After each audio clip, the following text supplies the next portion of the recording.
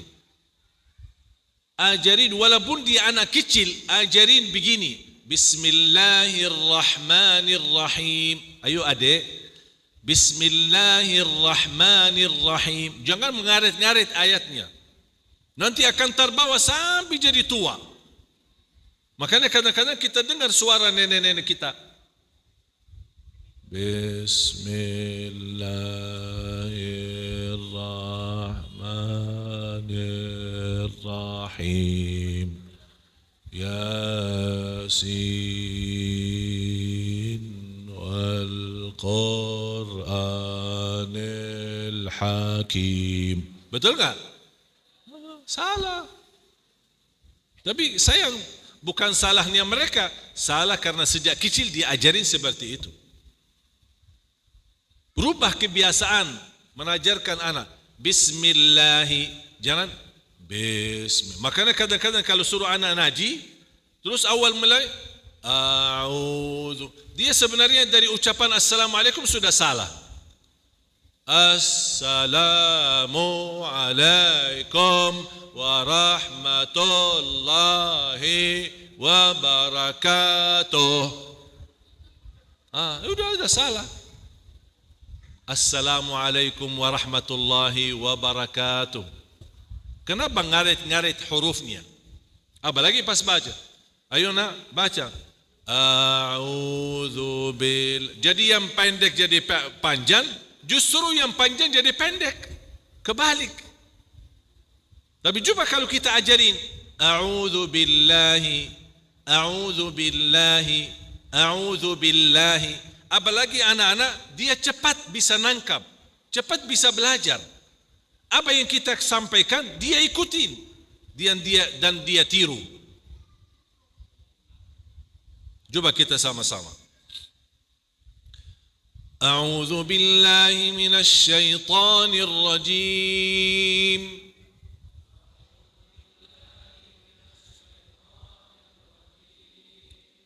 Bismillahirrahmanirrahim.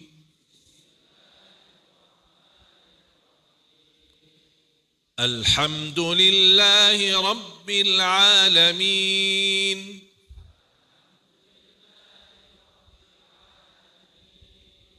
Ar-Rahmanir-Rahim. Maliki yaumiddin. Di sini karena ada waw, ada hubungan dengan bibir. Maliki yaumiddin. Jangan jadi lemas. Maliki yaumiddin. Maliki yaumiddin. Mana wawnya? Pas giliran gerakan bibirnya malah enggak. Maliki yaumiddin. Iyyaka na'budu wa iyyaka nasta'in.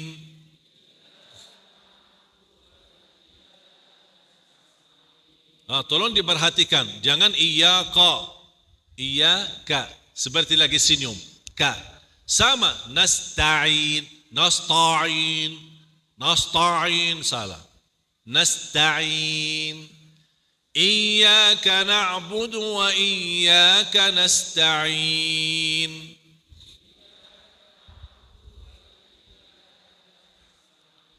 Ihdinas siratal mustaqim. صراط الذين أنعمت عليهم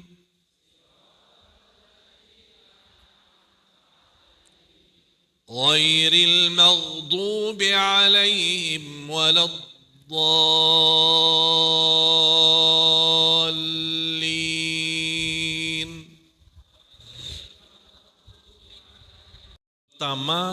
Tahap pertama belajar huruf.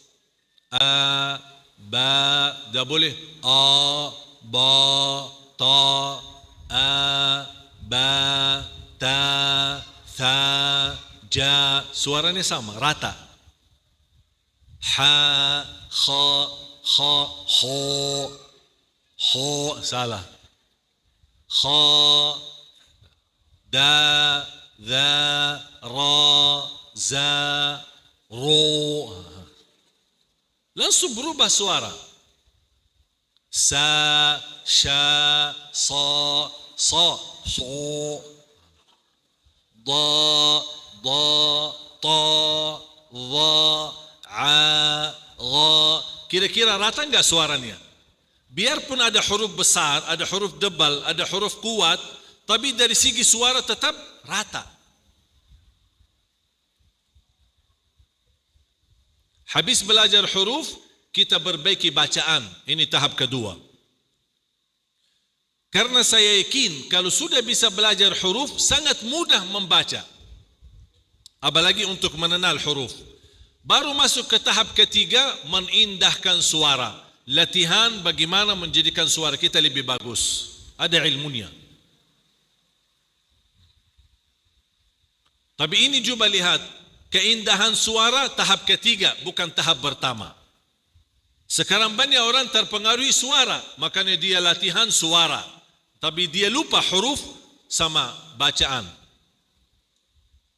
Tahap yang keempat, menguatkan hafalan. Karena otomatis ketika perbaiki huruf, perbaiki bacaan, otomatis sudah bisa hafal. Tapi kadang-kadang cepat lupa. Ada enggak solusinya? Ada. Bagaimana bisa hafal dan bagaimana bisa menahan hafalannya bisa menjadi lama.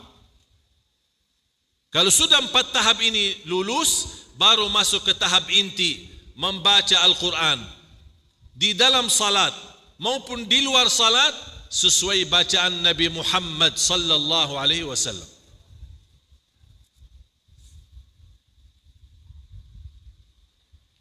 Seperti bacaan Nabi Muhammad. Ada orang bertanya, iman kita bisa baca Quran seperti Nabi Muhammad? Sangat bisa. Dan ini kelebihan Islam. Ada sesuatu di dalam Islam tidak dimiliki oleh agama manapun. Tak ada dimiliki agama manapun. Hanya ada di Islam. Apa itu? Ilmu ijazah. Tak ada ijazah Taurat. Tidak ada ijazah Injil. Tapi ada ijazah Quran. Ada ijazah hadis. Ada ijazah tasbih. Ada ijazah zikir. Ada ijazah ilmu. Ada ijazah fikih. Semuanya ada ijazahnya. Bukan hanya ijazah lisan. Kadang-kadang kita bertemu guru, mohon ijazahnya, amalan ini. Betul kan? Ada ijazah lisan, langsung dari guru. Ada ijazah tulisan, diberikan tulisan sebagai ijazah. Namanya sanad. Ini mud. Ada ijazahnya. Apa ini mud? Kalau Bapak Ibu nanti habis acara, berkenan buka YouTube. Dan di YouTube cari channel Syekh Ali Jabir. Buka YouTube dan cari channelnya. Di dalam channel kami ada satu video dari sahabat saya Ustaz Abdul Samad menjelaskan mata fikih mengenai mud ini. Menurut fikih dan pandangan fikih, apa itu mud? Mud untuk takaran zakat fitrah. 4 kali mud ini beras, zakat fitrah 1 orang. Rasulullah SAW kalau wudu cukup 1 mud. Kalau mandi 4 kali mud. Ibu-ibu berapa kali? Mungkin 20. Itu ada ijazahnya. Dan ini dibuat, bukan saya yang buat. Bukan berorangan yang bikin, tapi ini sudah disepakati ulama Ahlus Sunnah wal Jamaah. Dari Mesir, dari Yaman, Pakistan, India, Madinah, Sudan. Dan mereka bertahun-tahun mempelajari, membentuk mud yang paling akrab dan dekat kepada mud Nabi Muhammad sallallahu alaihi wasallam. Makanya ukuran ini betul-betul disesuaikan sesuai yang ada di dalam ajaran Islam.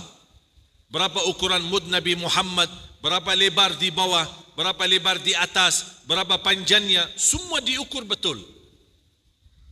Makanya terbentuk mud seperti ini. Dan alhamdulillah menjadi syiar wakaf untuk program Al-Quran. Dan setiap jamaah pemilik mud ini dapat 2 ijazah. Ini bahasa Arabnya dan ini bahasa Indonesianya. Buat apa ijazah ini?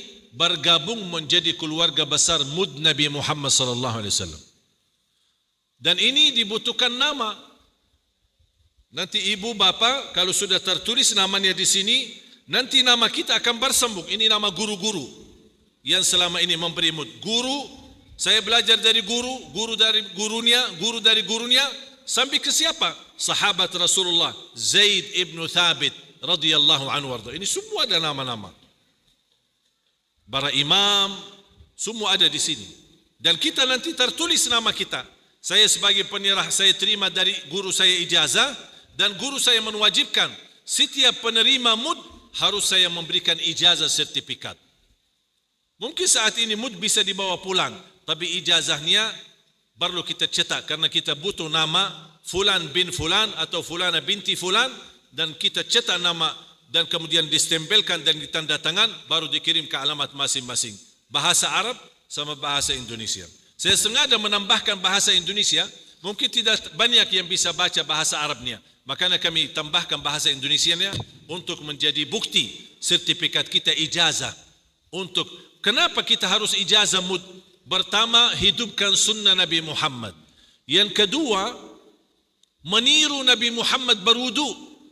Di dalam YouTube, silahkan nanti Bapak Ibu, Bu, berkenan ya, nanti habis acara buka YouTube channel kami Syekh Ali Jabir. Sekalian jangan lupa subscribe ya. Kemudian habis itu Anda lihat ada satu video saya praktik wudu, cara wudu Nabi Muhammad menggunakan mud. Bagaimana cara wudu? Ketika saya belajar wudu atau ambil wudu pakai mud, saya habis 3 kali baru habis wudu. Langsung ditegur sama guru saya, mubazzir, kata beliau, kamu mubazzir. Mubazzir air wudu, sedangkan Rasulullah SAW melarang jangan mubazzir air wudu walaupun kamu wudu di atas sungai yang airnya mengalir. Baru beliau ajarkan saya dan saya terapkan dan saya buatkan satu video berada di channel kami. Untuk walaupun tidak dapat mud dan tidak bisa dapat mud, tidak apa-apa Bapak Ibu, silahkan buka YouTube dan bila belajar agar bisa menambahkan wawasan, agar bisa kita tahu. Menambah ilmu kan pahalanya besar. Menambah ilmu berkahnya luar biasa.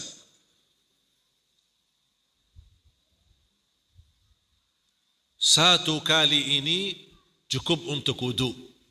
Kadang-kadang saya bingung melihat seorang bapa keluar dari tempat wudu, semua bajunya basah. Subhanallah Pak, habis mandi ya? Tidak, baru habis wudu. Habis wudu sudah semua bajunya basah. Gimana kalau habis mandi? Karena terlalu mubazzir air. Air ini nikmat, air itu mahal. Mungkin tidak terasa mahal dan berharga karena terlalu banyak di negeri kita Indonesia. Tapi di negara Afrika, jangankan air bersih, air kotor berharga bagi mereka. Minum agar bisa menahan hidup mereka. Dan alhamdulillah kemarin kami berkesempatan melalui masyarakat Indonesia sudah kirimkan ribuan tangki air ke Yaman ketika Yaman perang. Karena mereka kesulitan minum air untuk minum. Dan alhamdulillah dengan bantuan masyarakat Indonesia, alhamdulillah kita semua satu tangki air truk besar di Yaman senilai 250.000. Tapi coba bayangkan, alhamdulillah respon masyarakat luar biasa. Sampai kami tahap pertama 3.000 sudah tuntas. Kami buat tahap yang kedua 5.000 tuntas. Kami sekarang buat tahap lagi 5.000 dan alhamdulillah sudah mencapai hampir 2.000. Satu tangki besar air cuma nilainya 250. Tapi tangki air itu bisa mencukupi satu kampung. Kita sudah banyak tapi mubazzir air. Makanya inilah salah satu manfaat. menghidupkan sunnah Nabi Muhammad, meniru Nabi Muhammad, mendapatkan berkahnya doa Nabi Muhammad. Apa berkah doa Nabi Muhammad? Sebagaimana di hadis yang diriwayatkan Imam Bukhari, Allahumma barik lana fi sa'ina wa fi muddina. Ya Allah berkahi sa' kami, ya Allah berkahi mud kami. Makanya saya di rumah biasa, kalau minum bagi mud. Istri saya kalau masak ambil beras bagi mud, ambil sayuran bagi mud, ambil tomat bagi mud, ambil kurma bagi mud, minum sehari-hari bagi mud, mandi bagi mud, wudu bagi mud. Kenapa? Termasuk anak-anak saya, kalau saya mandikan mereka bagi mud. Kenapa saya gunakan mud? Karena ingin meraih berkahnya Nabi Muhammad sallallahu alaihi wasallam melalui doanya. Jadi bukan hanya untuk wudu dan mandi, bisa juga untuk sekalian takaran zakat fitrah kita. InsyaAllah tahun depan, yang alhamdulillah tahun ini sudah cukup banyak di kalangan para habaib, para kiai, para asatiz yang ikut bergabung mensyiarkan wakaf mud ini, dan mereka bisa zakat fitrah kemarin pas Idul Fitri dalam menggunakan bukan kilogram lagi, tapi mereka menggunakan mud Madinah atau mud Nabawi. Dan ini yang kami niatkan, salah satu ikhtiar dan upaya kami. InsyaAllah melalui mud Nabawi ini kita bisa syiarkan wakaf untuk program 1 juta penghafal Al-Quran. Kita bisa bersama-sama ikut berlomba-lomba dalam amal salih. Karena saya selalu percaya dan yakin, program 1 juta penghafal Al-Quran, mohon maaf bukan program Ali Jaber, tapi saya harap menjadi program kita bersama, amal salih kita bersama. Bisa jadi kita gagal menghafal Al-Quran, tapi insya Allah dengan kita berjuangkan dan memfasilitasi para menghafal Al-Quran, tertulis nama kita insya Allah sebagai Ahlul Quran dan mendapatkan syafaatnya Al-Quran di hari kiamat.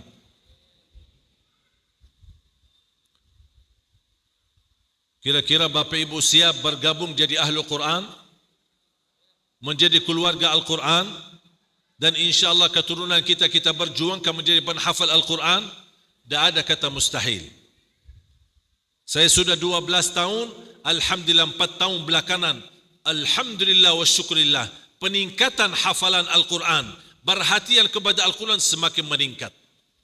Jangankan di kalangan masyarakat biasa, di kalangan polisi dan TNI saya bertemu banyak para penghafal Al-Quran, bahkan mereka bisa juara sampai ke luar negeri. Bukan juara qari, tapi juara hafalan Quran.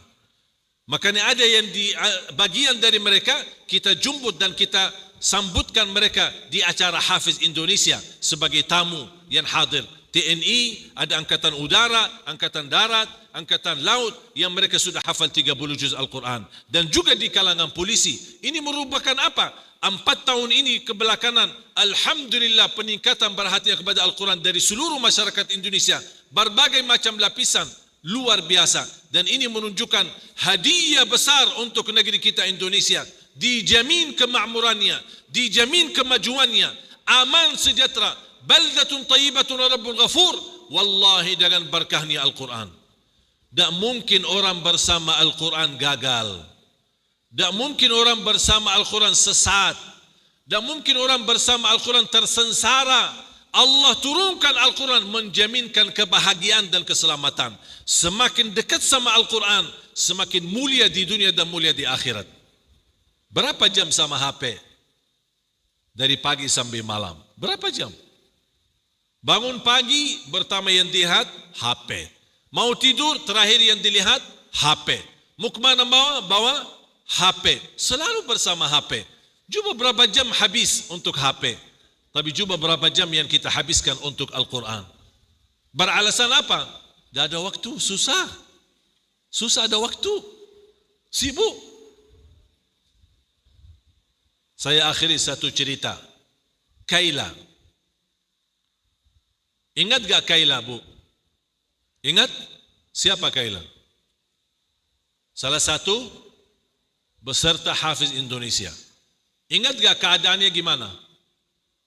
Dia buta. Waktu acara doa untuk negeri, saya ditugaskan isi acara doa untuk negeri di TVRI tanggal 17 Agustus kemarin bersama dengan kemerdekaan. Saya ditugaskan isi di TVRI Dan di situ saya ketemu Kaila. Saya ingat waktu dia ikut Hafiz Indonesia baru hafal 7 atau 8 juz. Ketika saya ketemu kemarin 17 Agustus, saya tanya, Kaila, sudah berapa juz? Alhamdulillah sudah tamat 30 juz. Saya kaget. Buta sudah hafal 30 juz. Anak-anak lagi. Maaf Kaila, setiap hari kamu baca berapa juz? 5 sampai 7 juz setiap hari. Berarti 5 sampai 6 hari bisa khatam. 1 bulan minimal 3 sampai 4 kali khatam. Saya bilang sama Kaila, maaf Kaila, dah kebanyakan. Ini terlalu banyak. Apalagi Kaila sudah punya uzur, buta. Bilang aja sama Allah, ya Allah saya orang buta, saya tidak bisa baca Quran. Pasti Allah maafkan. Tahu enggak jawabannya apa? Coba jawaban seorang anak-anak. Tapi jawabannya seperti orang dewasa. Dia berkata, mohon maaf Syekh, saya malu sama Allah menjadikan buta saya alasan tidak baca Quran. Mohon maaf alasan Bapak Ibu apa? Ya mohon maaf sibuk. Ya betul, lagi sibuk. Saya harap mudah-mudahan kita bersama-sama memperjuangkan program 1 juta penghafal Al-Quran. Mudah-mudahan kita ternilai di mata Allah Subhanahu wa taala orang pencinta Al-Quran. Sesuai kemampuan kita memperjuangkan dan terlibat. Mudah-mudahan kita tertulis nama kita sebagai Ahlul Quran, para pencinta Al-Quran yang mendapatkan derajat tinggi di dalam surga Allah dengan berkahnya Al-Quran. Mohon doa restu agar program kami ini insya-Allah menjadi kenyataan. Dan selalu saya berdoa, ya Allah aku mohon jangan cabut nyawa saya, jangan wafatkan saya sampai 1 juta penghafal Al-Quran menjadi kenyataan.